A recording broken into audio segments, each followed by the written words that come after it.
Plan purchase dan acquisition. Yang diperencanakan untuk purchase dan akuisisi ialah itu dari mulai semua. Apakah kita harus procure, bagaimana kita harus procure, apa yang harus diprocure, berapa banyak yang harus diprocure, dan kapan harus diprocure. Pada project management, kelima aspek ini harus direncanakan. Tidak juga tersebar secara rata, tergantung pada bentuk project dan implementation yang direncanakan. Jadi biasanya beberapa project itu bisa memiliki jumlah vendor yang berbeda pada setiap stage. Pada stage planning bisa saja dia menggunakan consultant, pada stage implementation dia menggunakan vendor construction, vendor developer untuk IT, atau vendor installation yang terkait dengan hardware. Lalu pada close out bisa saja dia engage dengan vendor yang terkait dengan audit consulting, tergantung pada bentuk masing-masing project. Procurement management secara umum yang dibagi ialah dari mulai step proses, plan purchase and acquisition, ada plan contract, request seller response, select seller, contract admin, dan contract closure. Ada main activity dan ada deliverable. Make or buy biasanya decision yang harus dilakukan paling pertama pada saat plan purchase and acquisition. Apakah kita harus membuat atau membeli? Pada kasus IT, pengalaman saya akan dipengaruhi oleh dua faktor utama. Satu faktor ialah yang terkait dengan nanti lebih lanjut ada yang terkait dengan propriety rights. Yang kedua yang terkait dengan confidentiality. Kalau suatu hari misalnya Anda join sebagai tenaga IT developer pada satu company, bergantung apakah project itu menjadi make atau buy. Kalau Anda memang pegang kebetulan handle software yang di-develop secara custom oleh company, most likely is gonna be make.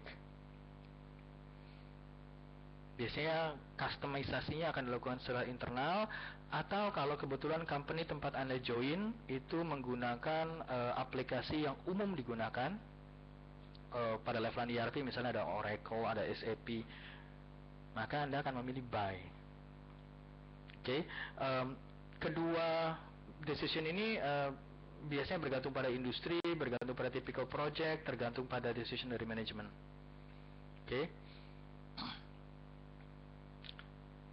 Dari sisi deliverable, make or buy, procurement document, RFP ialah request for proposal. Ada lebih detail nanti, ada yang namanya request for quotation, quick answer, atau biasanya kalau umumnya kalau teman-teman yang sudah pernah join proses procurement, ada yang namanya step terkait dengan unwissing. Kalau di BUMN kita bilang namanya unwissing. Ini ialah session di saat si pihak vendor bertemu dengan pihak klien untuk bisa mendapatkan konfirmasi mengenai proposal yang dibutuhkan, mengenai spesifikasi yang dibutuhkan.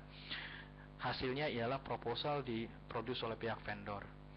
Select seller, of course hanya pick one. Contract sign, contract admin ialah terkait hanya administrasi. Deliverable-nya ialah ketika complete. Contract closure ketika semua sudah selesai.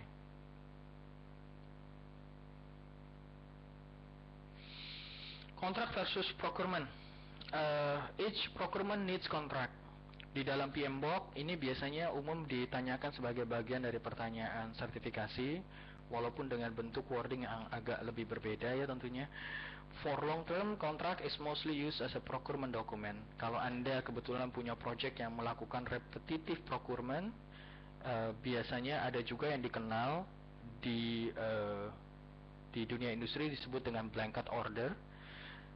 Jadi Anda selaku project manager membuatkan mengisu purchase order untuk si pihak vendor untuk menyediakan 1000 items notebook misalnya. Tapi 1000 notebook item tersebut bisa di-deliver berdasarkan kebutuhan yang diinginkan oleh end user.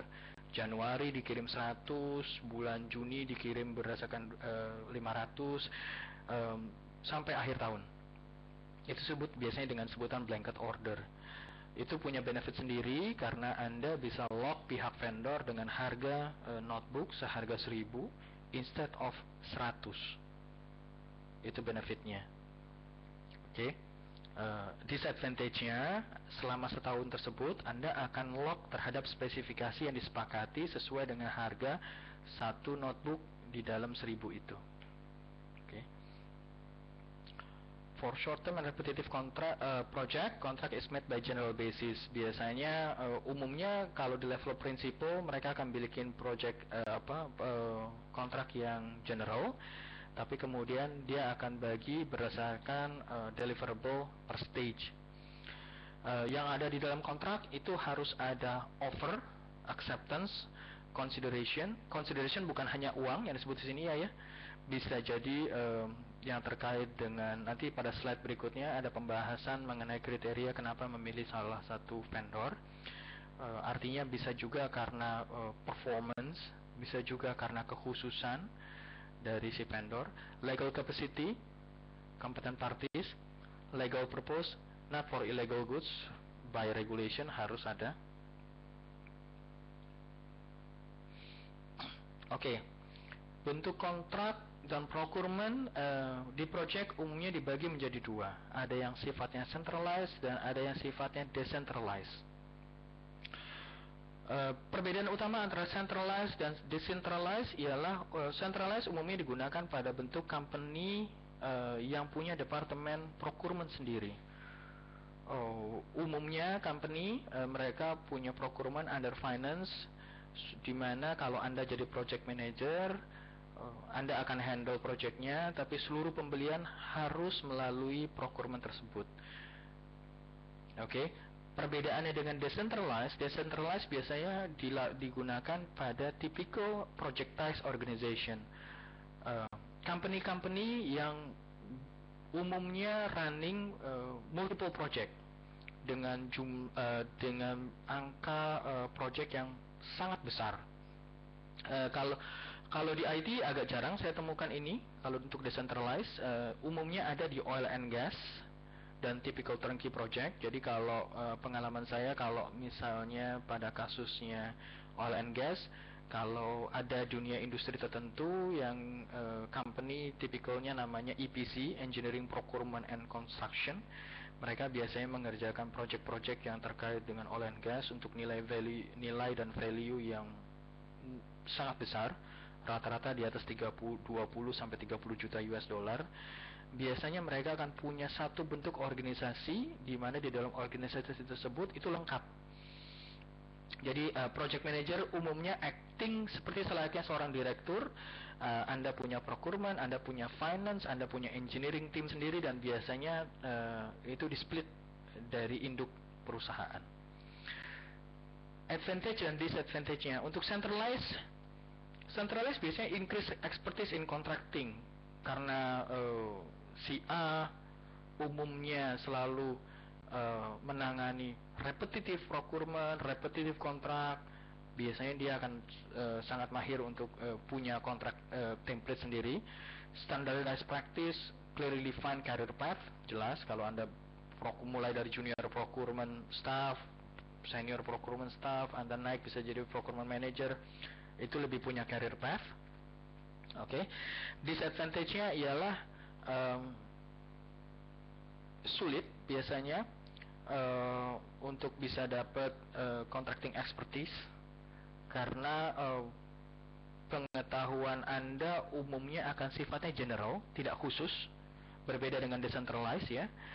One contract person may work for many project, jadi biasanya kerjaannya banyak sekali karena dia harus menghandle multiple project. Sementara kalau decentralized, advantage-nya ialah easier access to contracting expertise. Anda selaku project manager lebih mudah berhubungan dengan procurement karena procurement tersebut memang khusus mensupport project Anda. More loyalty to the project, of course, karena dia single responsibility ke project tersebut. Dia akan handle project itu, jadi dia akan lebih loyal, dia tidak handle project yang lain. Disadvantage-nya kalau Anda kebetulan involved pada bentuk jadi procurement di sini, karena sifatnya project based,